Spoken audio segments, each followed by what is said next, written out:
The following podcast contains explicit language.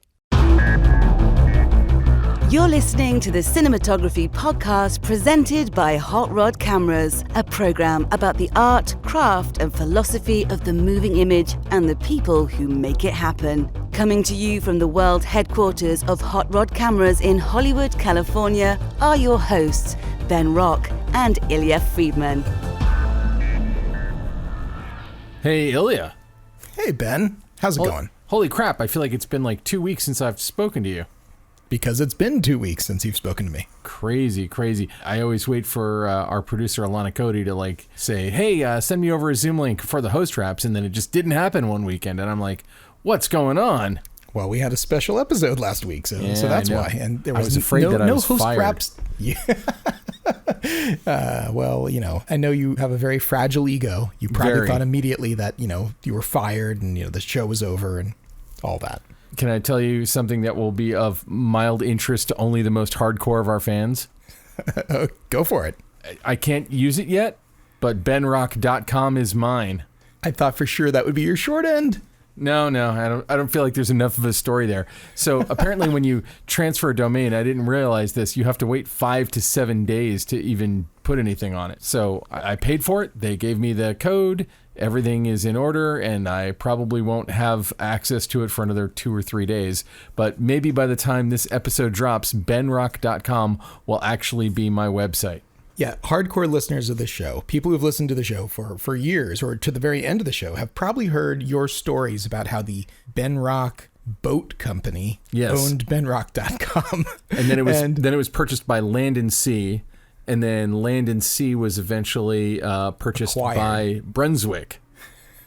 Brunswick, which is like one of the biggest boating companies in the world. And I have to give mad props to Brunswick and all the people at Brunswick, because once I finally got through to the person who could make it happen for me, she made it happen like in a week. And part of it was, and this does relate to something that we talk about a lot. We say, do you go to film school or not film school? And because I am a graduate of the University of Central Florida, and her husband was also a graduate of UCF, in her message to me when I thanked her, she was like, go Knights. And I'm like, oh my God, being a UCF grad. Your alma mater paid off. Your education paid off. Look so at that. If you don't go to film school, 20 years later, you might not be able to get your name as a URL from a boating company. That's just, I know it's a very specific message, but it's also universal, even though it's not. Yeah, it's entirely universal. It's not persistence that paid off. It's the fact that you happen to go to school with somebody's spouse. Yeah, I do think at the same time, but just the same school. I do think spouse. Endless persistence. I think at a certain point they're like, we're not using this website, and this asshole is never going to let us breathe air without harassing us about getting his name as a URL. So anyway, it was nice of them to do it. It really was. They could have charged you an outrageous fortune. They could have done. They charged me literally the cost of the transfer fee. They didn't make any money on this deal, and they were really cool about it. So I have nothing but mad props for Brunswick Corporation, and if I ever buy a boat, I promise it will be from them. Wow, well done. I really hope now you become incredibly successful and start picking out boats. That's a great idea. That would be them paying it forward, right? That's right. You'd be paying it back. If you started buying boats and giving them to other people, then you'd be paying it forward. Oh, okay. So yeah, I don't understand paying it forward at all. The concept eludes me. And I never saw the movie, and now I won't because Kevin Spacey's in it. So anyhow, let's get into our close focus. Let's get into this. Hey, who's on the show today? I could not be more excited. It was like old home week for me, the week that I spoke to our guest, Jendra Jarnagin.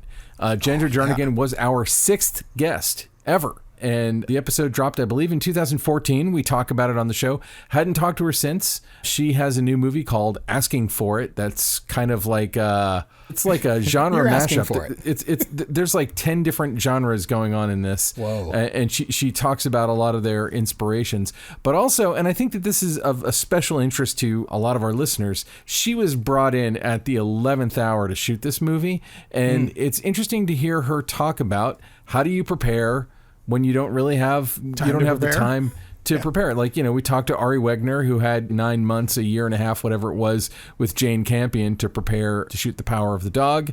got her an Oscar nomination. But it's interesting also, and maybe more of a common story than we like to know, that Jendra didn't have a long, luxurious prep time. She had to hit the ground running, and she did an amazing job. I mean, she does great work, so it's always cool to talk to her. And it was a weird old home week, too, because literally that same week, I had lunch with Fraser Bradshaw, who is our third guest, I want to say.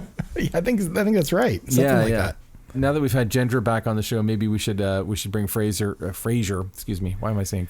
I've got Greg Fraser on the brain. We should bring Fraser back at some point. Get the update from him. Yeah. We should do some updates on some of those early people. Get me Wingrove. 200 episodes in, I'm guessing, and 7 years, 8 years. 8 years. This is our 8th year. I'm guessing there's a few updates. Yeah. Yeah. All right, well, let's get into the close focus. Something interesting happened this week, right, with Nielsen. You remember Nielsen? They're still relevant. They do the ratings, even though... Well, I mean, like we just talked about them a few months ago, that they started doing Nielsen ratings for streaming services, which, streaming services are this insane black box where nobody knows... Even though they have exact analytics beyond anyone's analytics ever before, Netflix and Amazon Prime and everything, the only thing they don't know is what's going on in your mind while you're watching their content. But they know everything about you and who you are and what you're watching and everything, but they don't release any of that. So Nielsen just started doing what they have always done with television, and they started doing ratings for streaming services, which is a brilliant idea. So anyway, do go on.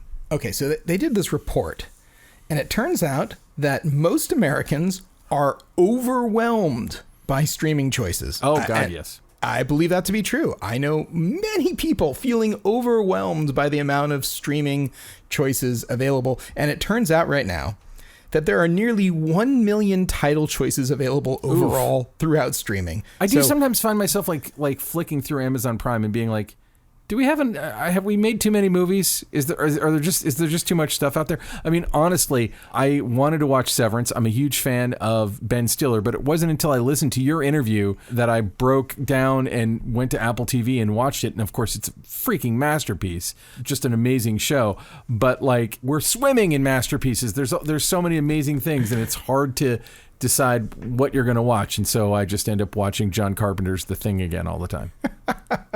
Well, I'll tell you, in addition to this 1 million titles available, or approximately, it's rounding up slightly, but not by too much, the 817,000 titles that are easily accessible right now via streaming platforms. Oh my God. Is up 26.5% in just the last 3 years. So if you hadn't caught up on your viewing, the chances of you ever catching up now, I mean, well, here's the thing. I think people are going to have to get much more selective.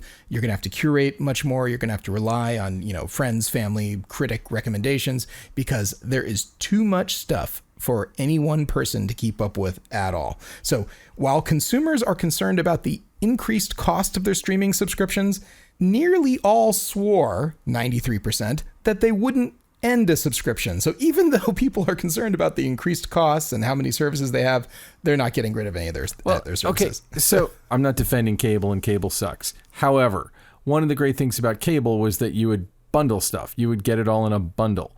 So you didn't have to individually subscribe and be individually charged separately for Amazon Prime TV. Yes?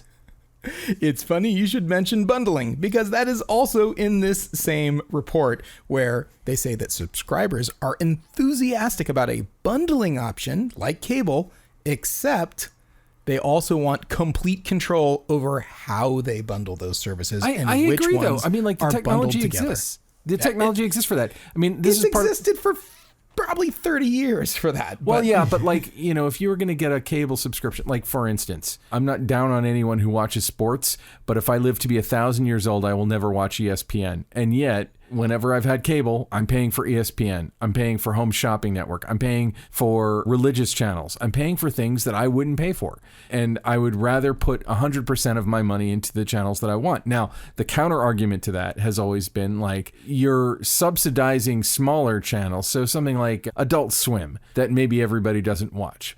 but it enables them to make better stuff, and it enables, it's kind of a rising tide raises all boats kind of an argument. So if we're in a bundling world where we only choose our bundle and we just kind of like stay in our lane and only watch the stuff that we want to watch, what that ultimately means is we're not going to get more variety of things. We're probably just going to get further and further siloed in our media habits, in the same way that we have in our news watching habits. It's a bad example, but I'll talk to my father, and my father just doesn't get streaming at all. And so something that's like a water cooler show on Netflix, he's never even heard of it. And it's easy, like if you're talking to someone who doesn't subscribe to Hulu or Disney Plus or whatever, you can't really talk Mandalorian to someone who doesn't subscribe to Disney Plus. But it would be good, I think, to have some kind of a bundling option, and maybe some Ben, of that. You're so quaint bringing up Mandalorian. Everyone knows it's all about Moon Knight now. No, I'm just saying, yeah. And I like Moon Knight, but I feel like Mandalorian was a water cooler show, and Moon Knight is a very good show that I have talked to many people about, but I don't know that it's as water coolery as Mandalorian was. But it just happens to be the moment, the thing that's happening right now on Disney Plus. Well, sure. I mean, Disney Plus is like a Gatling gun of high production value TV series that they're shooting from every IP that they own at us. So we're getting Star Wars and Marvel and whatnot constantly. That's right. Obi-Wan Kenobi coming to you soon. Yeah. I look forward to their Salacious Crumb series. I want to have a whole origin story of Salacious Crumb, how he ended up, like how he filled out his job application to go work for Jabba the Hutt. What language did he fill it out in? What was the review process like? Did they have good HR at Jabba's palace? I want to know more about Salacious Crumb. There's a character named Salacious Crumb. You're mining pretty deep for me. Salacious Crumb is the really annoying puppet that like has a horrible cackling laugh that sits on Jabba's throne and laughs and is mean to everyone. That's Salacious Crumb. I didn't know that creature had a name. You kind of think that George Lucas was running out of ideas the day he named that character. That's pretty funny. Yeah. All right. So anyway, Salacious Crumb origin story coming to you summer of 2024. All right. Well, hey, let's get to the interview with Jendra Jarnagin. Here's Jendra. The Cinematography Podcast interview. All right, I am here with a crazy, exciting interview with Jendra Jarnagin. Jendra was our 6th interview. It was, do you remember the date, Jendra? The interview was released in January 2015. So you were doing a recap on the year 2014 in cinema and technology as a part of my episode. Oh my God. I can't imagine how cutting edge that must sound by today's standards. And it was in person because back then people recorded podcast interviews in their studio. I know. We've talked a lot about COVID, but there are adaptations. And one of the ones we made was we're now doing it over Zoom. So I believe you're in New York. I'm currently in New York, yes. Yes, and I'm in LA. So we've been, it's been a lot of fun because we've been able to talk to people who maybe weren't in LA or weren't in LA at that time, talk to some really exciting people, and yourself included. So thank you so much for coming back on the show. You're welcome. I'm excited to be back. I've done a lot of podcast recordings over the years, and the Cinematography Podcast is the one that sort of keeps on giving in terms of... Really? Yes, I have heard from more people, either my peers or aspiring people who I've inspired by listening to me, reach out to me on Instagram or find my website, on email, being like, oh, I heard you on the Cinematography Podcast. Or sometimes I'll meet someone and they're like, oh, I first heard who you were on the Cinematography Podcast, or you first got on my radar from the Cinematography Podcast. I think I've heard that like 20, 30 times. Holy crap. From various people. And I nothing else that I've ever done in terms of press or publicity or speaking engagements or anything has had that longevity over time to have so many people tell me that they've been hearing that and that they appreciated hearing me, or I inspired them, or at least they got familiar with my work through my involvement in the Cinematography Podcast. So you definitely have it seems a bigger reach than anyone else. Well, I mean, we've been doing it, I think, for 8 years now. It's 7 or 8 years. And again, you were the 6th guest we ever had on. So thank you for coming back. But let's talk about you and your new film, Asking for It. It's kind of a genre mashup. I kind of want to hear from you, like what all the genres, but I sort of got part horror movie, part Western. Like it felt a little like The Wild Bunch. It felt a little bit like a Rob Zombie film. There's like so many influences going on. So tell me a little bit about the movie and kind of what went into it. Well, structurally, it's actually a road movie. But then stylistically, the director, Eamon O'Rourke, likes to call it an exploitation movie without the exploitation. In terms of the stylistic influences and the structure of the filmmaking technique, I should say the technique taking center stage in the storytelling. Mm-hmm. So the basic movie, I mean, can you give me the basic pitch for the movie so our audience kind of knows what it's about? Sure. The way I describe it is it's a female vigilante revenge thriller about a group of female vigilantes who exact revenge on men who've done bad things to women. Kiersey Clemons plays Joey, who's a waitress in a small town and hasn't quite figured out what direction she wants to go with her life in terms of not being particularly ambitious or focused, just kind of happy-go-lucky living her life in her small town. And she gets sexually assaulted by an old friend of hers who's back in town, and it shakes her world upside down. So she tries to go on living her life and putting it behind her and doesn't really try to make a big deal out of it and just wants to move on. And that just proves to be increasingly difficult as time goes on in terms of her dealing with her unprocessed trauma. It just sort of emotionally hijacks her, which is, one of my favorite sequences in the movie that we call the dissociation montage. Mm. So a regular at the diner where she works, character named Regina, played by Alexandra Shipp, notices a change in Joey and realizes that something's going on there. So she invites her to a party at a place called the Cherry Bomb, which is sort of like a farmhouse barn, underground nightclub / safe house. With phenomenal lighting, I might add. That's my other favorite sequence in the movie is Joey's introduction to the Cherry Bomb. Thank you very much. And basically she gets involved with this group of vigilantes and doesn't really know what she's getting herself into. It's not like she meets them and like, hi, we're vigilantes, want to join our club? It's more of she's enticed and seduced by these strong, empowered, seemingly fearless women and sort of finds an acceptance and an excitement there and starts going along for the ride with different things that they're getting themselves into. And she has to make some choices along the way about whether she's down to participate in what becomes a slippery slope of extreme moral justification and revenge, seeking justice where justice hasn't been served, and, do the ends justify the means? And if you're not getting served by the justice system and feel like you want to take matters into your own hands. And basically it's a wild ride. And part of the approach to the cinematography is that we wanted to portray it as a wild ride. You mentioned that the director called it an exploitation movie without the exploitation. Were there exploitation movies, be it old Jack Hill movies or whatever that were touchstones for you, Russ Meyer? Like, I can see kind of the DNA of some of those old movies being turned upside down on their heads. Although Jack Hill would have made a movie like this, I think. But what were the inspirations?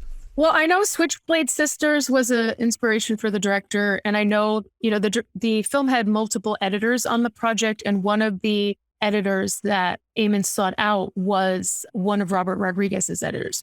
We referenced Thelma and Louise thematically, but not stylistically. Belly was a film. I love that movie. Very visual, very colorful, that we looked at for its bold stylism to be like, how far are we talking about here? I think the more that you depart from naturalism in your storytelling, the more you need to go with references to make it clear, like, how bold are we talking about here? So Belly was the first thing we watched together. We revisited some of True Romance. And then the one that you could maybe put in the exploitation canon was Natural Born Killers. I can so see that, and I actually had that thought while you were talking about it. And, but I feel like Natural Born Killers, which was shot by Robert Richardson, is like, it's referencing a lot of the same kinds of exploitation movies. So it's kind of, it's a throwback to, again, like to those Jack Hill style movies of the 60s. But it's really bold and risky in its storytelling, I didn't love that movie, but I really admired how big a swing Oliver Stone was taking there in terms of like the riskiness of the filmmaking. Really go big or go home. For real. I was a projectionist when that movie came out, and I watched it dozens of times, and I was just in love with it. And I remember, I hope I'm not going to get myself in any trouble when I say this, but I remember watching Errol Morris's documentary, Fast, Cheap, and Out of Control, and loving it in the same way. Well, what's the common thread there? Robert Richardson. And when Oliver Stone stopped working with Robert Richardson after U-Turn, which I think was like 1997 or 1998, it's not that his films are bad, but I feel like they're missing that spark. And I feel like the spark of what I love about his work was Richardson. But I feel like you can look at Natural Born Killers as an example of like just unbound. The cinematography is so surprising and shocking often in that movie. Even today, I feel like it's a movie that's been, that style kind of became a style that a lot of people used at the time. So it kind of fell into cliche and then into misuse and then kind of is coming back now. But I feel like it was the pioneering thing that went in that direction. So when you say you came on kind of at the 11th hour there, like how 11th hour are we talking about? So I went to Oklahoma, or basically started working on the film 3 weeks before we started shooting. Oh my God, that's crazy short. Yeah. And I don't like getting hired that last minute. Like I would rather, I don't expect to be paid for more than 3 or 4 weeks of prep on a low budget indie film, but I want to be able to ramp up to that. Yeah, even to just be thinking about it. Yeah, like the day that you arrived, you're scouting locations and needing to answer questions that affect the entire trajectory of the film's, look, style, and logistics. And it's like, I don't even have a good enough handle on the script yet, or I haven't gotten to know the director well enough in terms of what our approach is going to be and what the stylistic, artistic, creative, thematic priorities are. So please, people, hire your cinematographers, give them some advance notice. Even if you're not paying them yet, they can at least start thinking about the film, give the script a deep dive. You can start having conversations about your references, your influences, your preferences, et cetera, prior to the boots on the ground, hit the ground running full steam ahead. I mean, and unfortunately, it's the reality of production that sometimes key people are brought on at the last minute. Like, can you give us any advice about how to make the most of short time when you don't have enough time? When you don't, like, Ari Wegner told us that I think she and Jane Campion had like a year. A year. I heard her say that, yes. So I was like, a year. After a while, it's like, it just feels like you're roommates. But I mean, like, I feel like, you look at that movie and it's like such an amazing singular vision. But again, the unfortunate reality of the world is sometimes you're brought on at the last minute. So how do you make the most out of that kind of abbreviated time? It was helpful that the director had done a lookbook prior to my hiring. So I knew stylistically what the broad strokes of what kind of movie this was. So as I was reading it, I could visualize it in a certain way based on the lookbook. So there was no time to create a lookbook together once I was on board. So having that done already when I came aboard definitely helped get me up to speed faster. The other thing that we did which was sort of like, oh, it's regrettable that we don't have more time, but we don't have more time. So how are we going to deal with this? Is we spent our evenings as sacred one-on-one creative time. So our days were filled with meetings and scouts and schedules, and he would have castings and everything that goes along with the pre-production of a movie. But whenever we were done for the day, whether that was 7 or 8 or 9, we would spend at least a couple of hours together over dinner and afterwards, chipping away at developing our creative collaborative bond. So we basically protected and defended that to everyone, basically being like, no, like sometimes we would invite others along to watch films with us that we were planning to watch, or we were going to dig into someone's character and that involved costume or something that we'd bring other people into it, but it was like, no one can touch our time because you're not giving us the time. There's no time for us during the day to say, this is our creative time. Or frankly, when I've tried to do that with directors, to be like, this is our, we're going to do shot listing every morning from 8 a.m. to 10 p.m. Like that always gets encroached on. That even if you're trying to protect it, things become, there are fires that need to be put out. And it's like, okay, you could make a movie without a shot list. You can't make a movie without, you lost your main actor. Or your location fell through, like emergencies. I always get pushed off as like you're not the priority kind of view. So we protected our evenings, basically. Oh, that's really smart. We're willing to stay up late. We're willing to eat into our sleep a little. And then it's like, oh, if we're tired tonight, that we're really just not functioning mentally, like we'll make it a short night, or if it's like, oh, we're on a roll and we're inspired and we want to keep going. Well, it was up to us. So that was sort of how we handled that. You talked a little bit about what you call the dissociation montage. I mean, I'm actually incredibly surprised to find out you had such short pre-production, because the sequences like that feel so thought out and so well constructed and so stylistic. So how much of that was in the script? Where did the idea for how to do that come about? It was really a remarkable sequence. We put the most effort of our prep on that sequence, and the cherry bomb introduction, full-blown, party scene, nightclub scene were the two things that we put the most effort in terms of resources and prep into those, to be like, these are sort of the heart of the movie. And the scripts about basically the emotional aftermath of Joey's assault was not really scripted. It was kind of like, a half a page description of like montage where we see Joey trying to go on about her life and basically getting emotionally hijacked by PTSD kind of thing. And we spent a ton of time talking about that, basically being like, if this doesn't work, then we are not setting up the movie in a way where the movie doesn't work. And it wasn't like a dialogue scene where you're learning about the character. It was a sort of a solitary experience, and it was about feelings. So it's like, how do you show that? And the answer is you show that visually.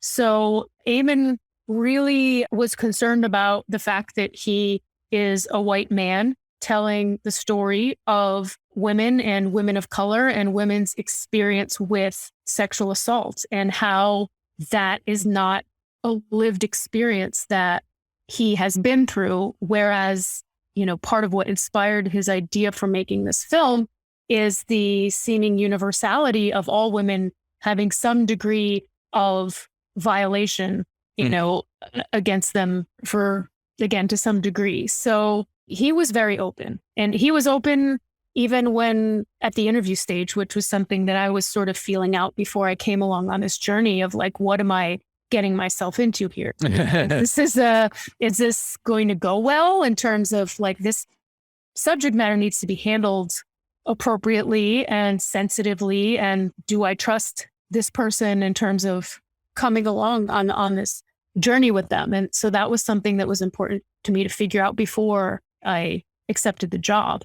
So he set up a spirit of openness amongst all of the collaborators, including the actors, where we were very vulnerable in talking about this stuff. I was very open in talking about my own experiences with sexual assault, and very open talking about, how I was emotionally numb after my mother was killed, and like what, trying to function and just wanting the thing that happened to you to go away, and you just want to go on, and like you can't, and like what does that look like? And like, what are some examples of how we can portray that? And these are the kind of questions that led to the solutions of how we would portray that visually. And so one of the ideas was this, we called it Same Shit, Different Day, where it was these match cuts of her in 3 different environments, which were basically her daily routine, her at work, her at the breakfast table, and her lying in bed in the morning. And the bed in the morning was a repeated environment. Her uniform at work was a repeated outfit, but at the breakfast table, it was like a rapid changing of clothes, to show that this is a passage of time and yet nothing's changed. And she's staring ahead, sort of emotionally numb at the camera. So we matched that shot, and redid that. We knew that we were going to sort of do those match cuts. The other ideas are that she is at work and the world is going on around her, whereas she is sort of like stuck in her own little world. So that we portrayed that by having her basically standing there at her main table at her diner where she's a waitress and everyone else around her is moving in fast motion. Yeah. So basically different stylistic techniques that came from, it wasn't just like, oh, let's throw a bunch of shit to the wall and see what sticks, so much as like, what do we want to say? And then how can we portray that visually? So we spent a bunch of time like looking at different kinds of out of the box filmmaking techniques in our, evening creative prep times, like looking at a technique called step printing, made famous by Wong Kar-wai and Christopher Doyle, where you shoot things at 6 frames a second or 12 frames a second, but then play them back at 6 frames or 12 frames so they don't feel like they're fast motion, but you're getting more motion blur. Yeah. And we did stuff with lens babies, with her riding her bike, where the world around her is sort of like warped and abstracted. And it was a bit of a leap of faith in terms of how this was going to get edited, in terms of like, what if this is going to work? Like, we don't really know how this will come together in the edit so much as like, let's get all of these snippets and vignettes about all these different feelings and experiences, and then we'll have to sort of craft that into an experience for the viewer that conveys what we're trying to say with her emotional journey. And I just love how it turned out. I think the editing of that is wonderful. I don't mean to reduce it in this way, but it's almost like a music video in the movie. Like, it's almost the way you would construct a narrative-driven music video. That's very true. Yep. Well, and so you also brought up about the sequence at the Cherry Bomb. You said that was another sequence that you spent a lot of time kind of putting together. Can you talk about sort of the visual design and the thinking that went into that? Yeah, so that space was a biker nightclub that was just like a big, raw, black space.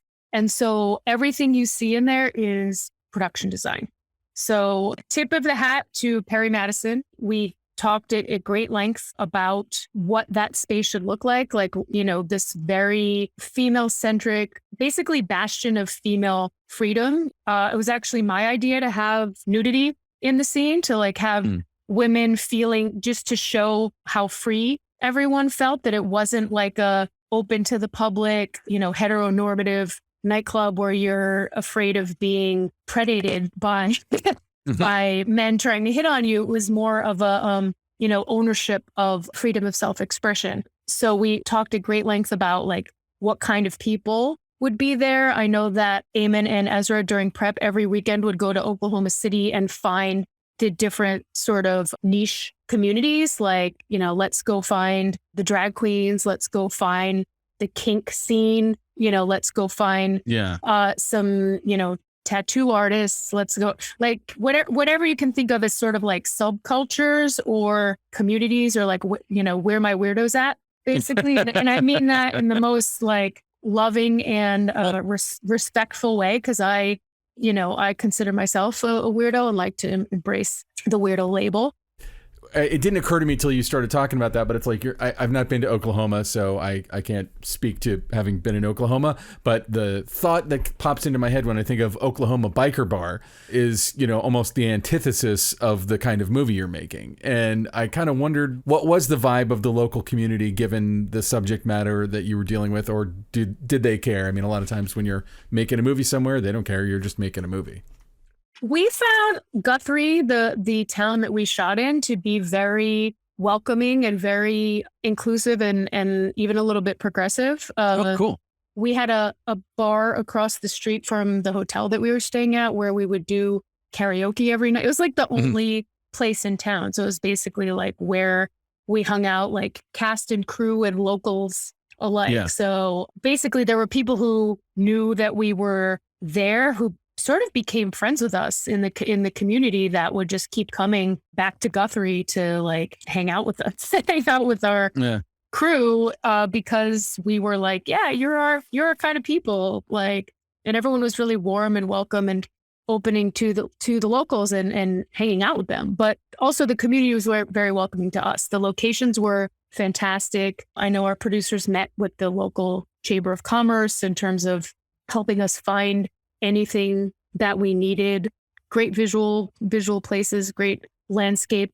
And then Oklahoma City was about an hour away. So they could go to Oklahoma City and find these various subculture groups within, Oklahoma City and be like, hey, come be in our movie. And part of that was winning over the communities in a way that they didn't feel like they were going to be exploited or objectified or made fun of, to be like, you're collaborating with us instead of like, we're making fun of you or we're taking advantage of your unusual appearances because you've got like purple spiked shaved head and, tattoos all over, like it was much more collaborative and winning people into our circle instead of like, we want to use you for your look or make you look like an outsider. It's like, no, these are the cool people. Yeah. But otherwise, the design of the nightclub and like the colors and sort of like the pathway of we knew we wanted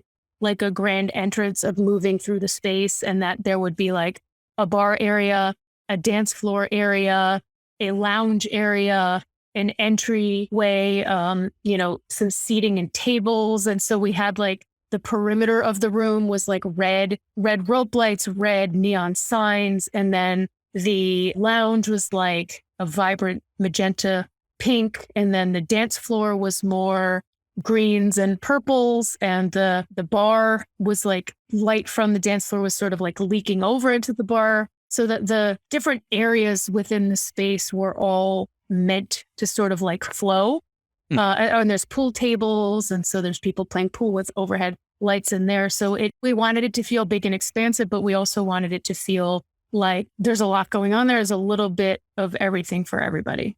Felt a little like freakier Goodfellas, like, a more colorful, more carnivalesque version of, because it is that moment of the introduction into the world, where it's kind of her initiation into the world in a sense. Right. And we really wanted to go for that sort of awe and wonder that this underground club, this like subculture is going on in your town. And you never even knew that this was here. And like you being invited into this sort of secret society is like, wow, I'm cool. Like, wow, I get to be here. I had no idea. And so that seduction and that awe. So we had a Steadicam shot that was her POV of walking through the space and following Regina in, and like all the people making eye contact with Regina as Regina took her through the space. So very much like the Goodfellas, like, I'm so impressed that you're taking me through this venue. And then we had the reverse, which was a medium close-up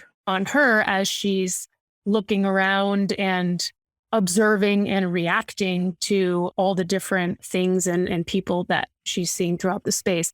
And I actually didn't expect that they were going to edit it to be so flashy with all the cutaways in there. Like, I thought it would be much more, the way we conceived it when we shot it was much more traditional. Like, you could have intercut between her POV and her reaction shot as she moved through the space in a continuous fashion. But instead, there's so much sort of eye candy in there that they chose to make it this more like high energy, fast paced flashes of like, wait, what was that? Like, was that a topless woman? Like, did I just see what I thought I said? And it's like, oh wait, was that a man or a woman? Oh, I couldn't even tell. Like, oh, next, never mind. What's, Yeah. And that's that sort of like moving quick, almost overwhelm was part of the excitement that we were trying to create.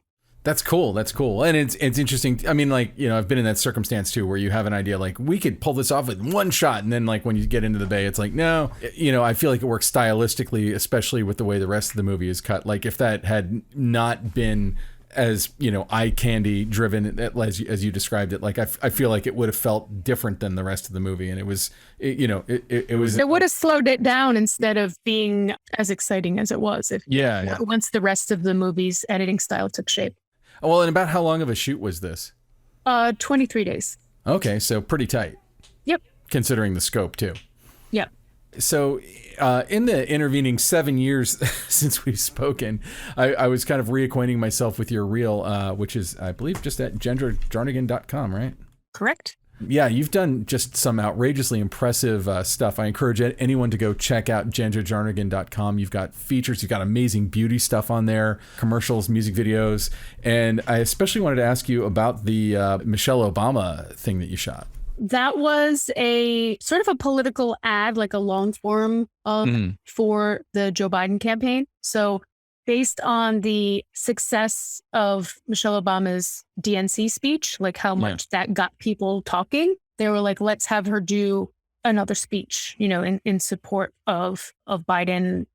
Basically, I think it was released the week before the election. So it's called Michelle Obama's Closing Arguments. And on my website, I have sort of the teaser for it, so that gives a taste of what it is and what it's like visually. But the full piece is a 25-minute speech by Michelle Obama about basically for people who had not yet made up their mind about who to vote for, why we didn't want more Trump, and why they should give their vote to Joe Biden. So that was a fun experience. That was September 2020, which was sort of the early times of going back to work during the pandemic. So it was very challenging shoot in that the directors were not able to leave California.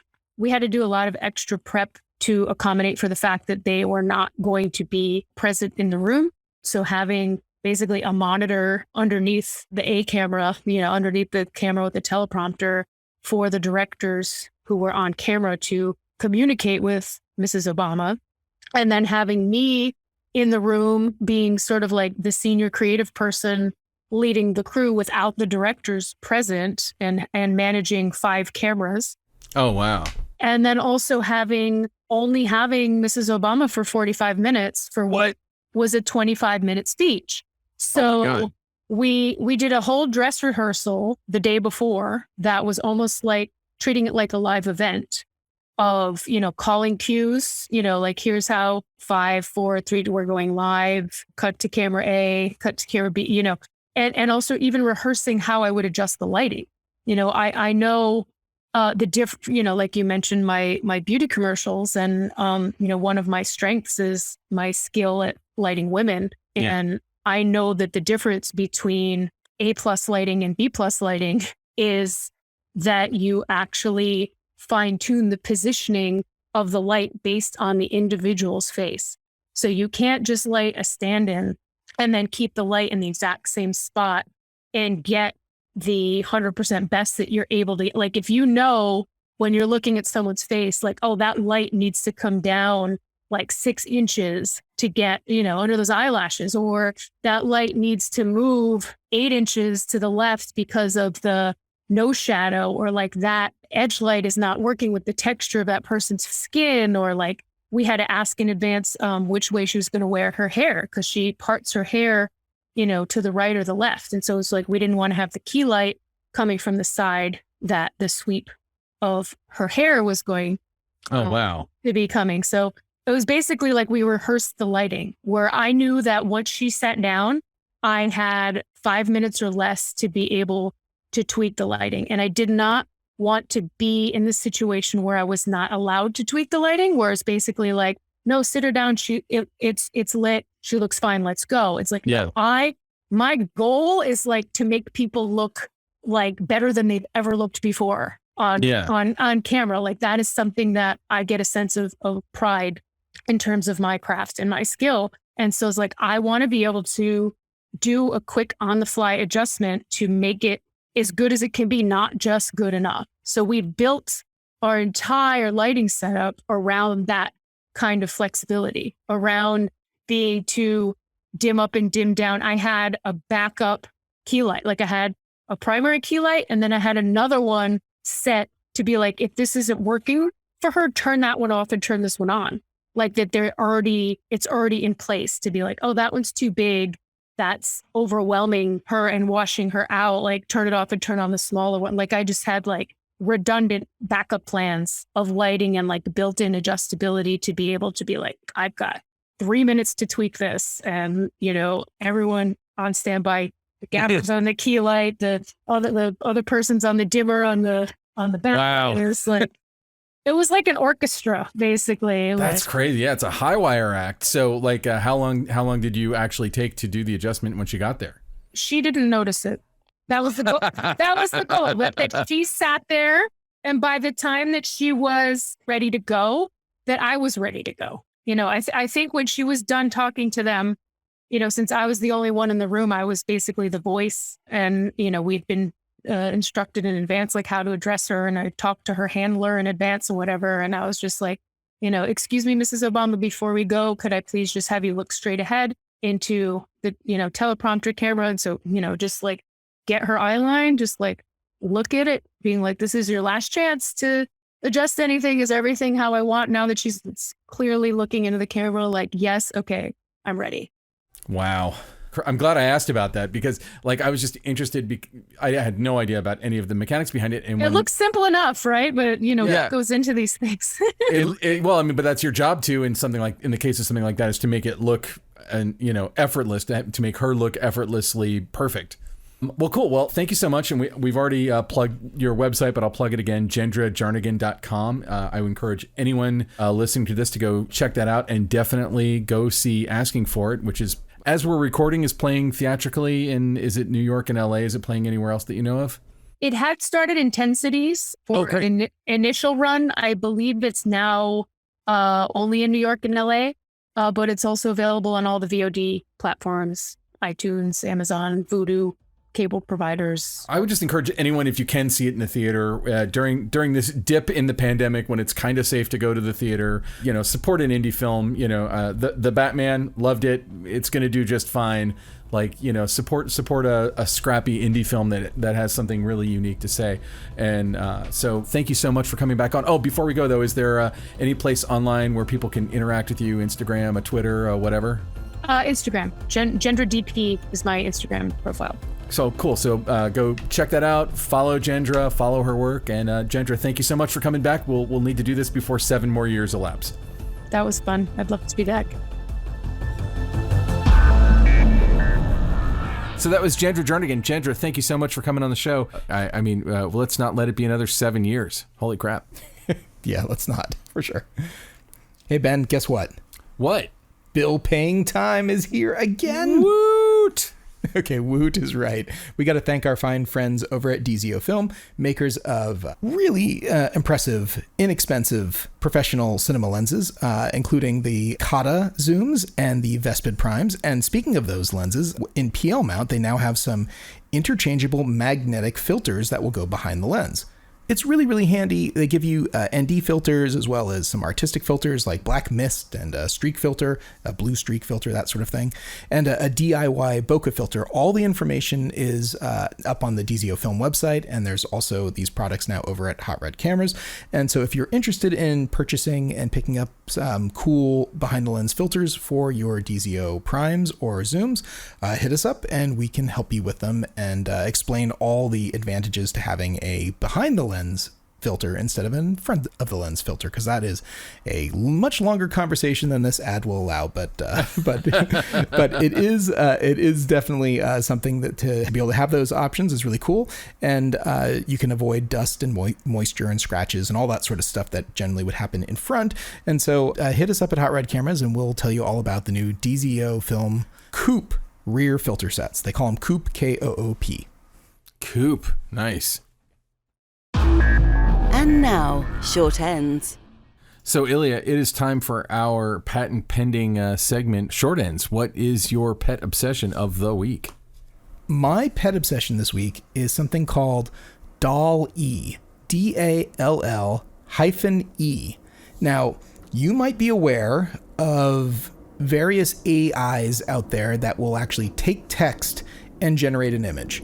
Like you can type in, like this has existed for a little while. There's a few things that have come along, but perhaps the most sophisticated text to image creation system I've seen is DALL-E. And it's built on an open AI framework, and you will, as a member of the public, be able to join a wait list to be able to give it a try. But it allows you to do some really, really clever stuff, including like request an artistic image in a particular style. So you could say like, I want an astronaut riding a donkey in the style of Monet, and whiz bang, it will create this for you, and bloop, there it is. There's a thing. And if you want a variation on that, there's all kinds of variations. So I assume you can do stuff in the style of Salvador Dali. Yes. It's so sophisticated and smart. It's now been learning for so long, this neural network that they've created, that you can basically take almost anything that you can think of. And people have, tediously been entering images for the AI to learn. And the ones that are labeled correctly means that the text library just gets better and better. Ones that are mislabeled, like let's say an example they use is if there's a picture of an airplane, but someone writes car, then of course the system gets dumber because then it's got it wrong. But as long as people keep doing it correctly, it's very, very impressive. Wait, so I can troll this system, yes, and I can make it dumber. You could, but I don't think they're going to allow the general public to have access to help make it learn dumber. What it wants to do is get to a point, I think, where people can try it, and then ultimately, I have to say, this might create some problems for people in the graphic arts trades if it really is as good as they say it is, and it's as inexpensive to do as this appears to be, because it seems like it's all very open source and sort of open to the world. And then I'm also going to extrapolate here the next step. It is only a matter of time before the same systems that are doing still images via these neural nets and learning can do it with motion images. And when that happens, everyone who's involved in some sort of like animation or artistic space might have new competition from not necessarily what the AI is hoisting upon you, but for how good you can describe what it is that you need to have happen. And I think it's only a matter of time before there is animated shorts and movies that are entirely created via AI that actually resemble some semblance of what it is that someone wants, rather than just like, oh, we fed in a bunch of data into a computer and this is what I came up with. No, people are going to be able to guide it, maybe not necessarily on a frame-by-frame basis, but probably a keyframe basis, and that will be very, very interesting when that happens. We're not talking about too far into the future, because this DALL-E system, if you go take a look at it right now, you'll see some pretty impressive still images that the system has created. I'll check that out. That sounds awesome. So, Ben, what's your short end this week? My short end is for anyone who would be paying attention to this kind of thing, probably already knows. But and I think I talked about this a year or so ago. But Adobe acquired for, I believe it was like $1.2 billion, the review site Frame.io. And if you are an Adobe Creative Cloud subscriber, as I am, you now have Frame.io in Adobe, meaning for at least Premiere and After Effects, you can use Frame.io to get notes, but it's like fully integrated into Premiere, meaning if I'm doing an edit and I send the review link to you, you can make notes, you can scribble on the frame and say, fix this light, you can do all kinds of stuff, and then all of your notes will show up effortlessly, supposedly, in my Premiere Pro timeline as markers. So I'll be able to just see all your notes right in my timeline. No muss, no fuss. Now, up until now, I've been using an upgraded version of Vimeo because they have pretty amazing review tools that are similar to this, but they're not integrated into Premiere. And I have to say, I'm probably going to be downgrading my Vimeo subscription as a result of this, because Frame.io perfected and had a really solid way of doing the review thing. And so when I'm working for a client, as I am currently working for 3 clients, I can send them a Frame.io link, and you don't have to be a Frame.io subscriber. Anyone with internet access on their desktop, on their laptop, on their phone, on their iPad, on their Android, whatever, they can watch it, they can make notes, and I'll get their notes basically in real time. It basically takes collaboration and puts it everywhere all at once, and then integrates all of the notes and feedback that you get immediately into your project file. It's pretty elegant. Now, as I say that, I had a couple hours to kind of dick around and try and make it work the other day, and I upgraded my Premiere. I'm such a dork about it that I have Premiere, but I also run their public beta, and I could not get it to work as seamlessly as it's supposed to work. I was able to get it to work, and I don't know if for some reason they'll probably come out with a patch or something in the next week or so, knowing Adobe.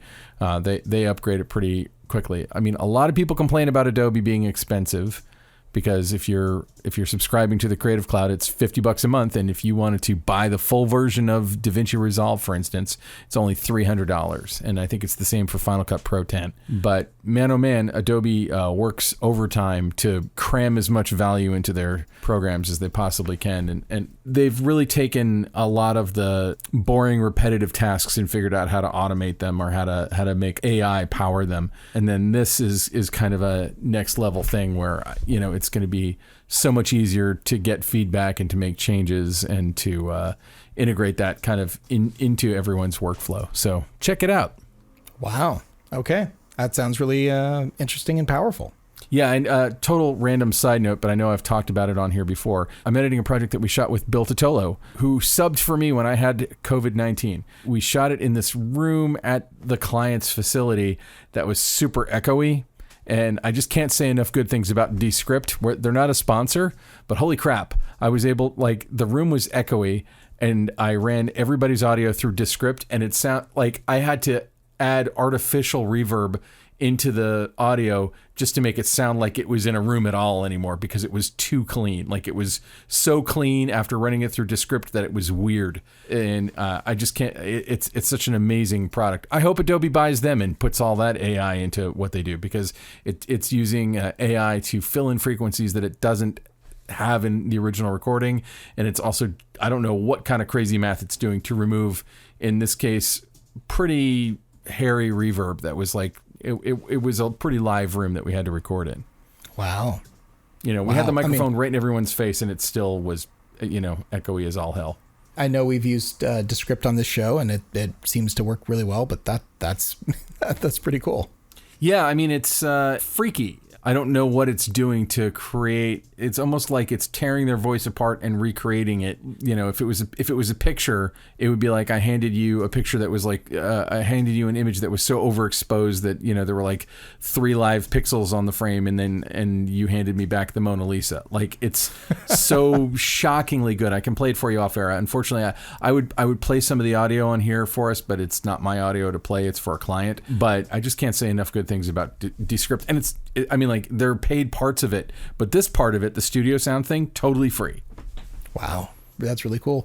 Well, we're rapidly heading towards an AI world in which I think that these sort of like fantastical AIs that people talk about might get all the headlines, but really sort of like more mundane tasks might just become these relatively smart scripting services where you call up your refrigerator and say, hey, please order more of X or whatever it might be. Or you call up your fridge and ask how many eggs you have left, and they can tell you. And your refrigerator's like, your cholesterol's kind of high. I don't think you should eat that many eggs. Stop eating eggs. I'm telling you right now. Shut up, refrigerator. I want an omelet. Up yours. Who asked you? And it'll do it in the voice of Arnold Schwarzenegger, which will be really disturbing. I want it in the voice of the late, great Gilbert Gottfried. I want everything in his voice. Flack. All right, Ben. Hey, I think that just about does it today. Let's thank some people. Who do we have to thank? Well, right out of the gate, I'd like to thank Alana Cody for hooking up this, and we have several amazing interviews coming up. We should also thank Ben Katz, who didn't he just move back up to Seattle? He's got some family in Seattle. He might be there right now. Happy trails, Ben. We will see you soon, I hope. And we're excited to continue working with you across the continent. And last but never least, we should also thank Kaze Alatrakchi, who created every scrap of music that you've heard on the entire show. He's an amazing composer. He's an amazing colorist. He's an amazing CGI artist. What can't Kaze do? There's nothing he can't do. I don't know. I bet he can make a mean souffle too, that guy. Oh, he's an amazing cook. Are you kidding me? I'm guessing. He's got this really fancy pizza oven at his house. It was really cool. All right. Well, hey, Ben, where can people find you if they want to check in on you after this, listening to this podcast? Cross your fingers that this week you can actually go to benrock.com for the first time since the internet and find information about me. By the way, I reached out to another guy also named Ben Rock, who I know on Twitter, to ask if he wanted to, I could, hey, I got it. Do you want me to put your thing on there? And he was like, nah, I'm okay. So it'll just be me. There's one other Ben Rock that I know of outside of that I thought about reaching out to. But anyway, if you go there and there's nothing there, go to benrockonline.com. And as always, go to Facebook and join Needs a Werewolf. We're just buzzing with werewolf stuff. It's amazing all the werewolf stuff we have going on Facebook. Ilya, where can people find you? You can find me over at Hot Rod Cameras, hotrodcameras.com. That's where I spend much of my time and days. And if you want to get in touch with me via the social medias and stuff, you can find me on LinkedIn and the like. That's I had several people find me on LinkedIn recently. So yeah. Yeah, I get a lot of LinkedIn requests from people who are listeners to the show. All right. Well, I think that's going to do it for another episode of the Cinematography Podcast. Thank you so much for listening. All right. This has been the Cinematography Podcast, presented by Hot Rod Cameras. Find your next camera, lens, or accessory on the web at hotrodcameras.com. Don't forget to subscribe to our show on iTunes and connect with us on Facebook and Twitter. Thanks for listening.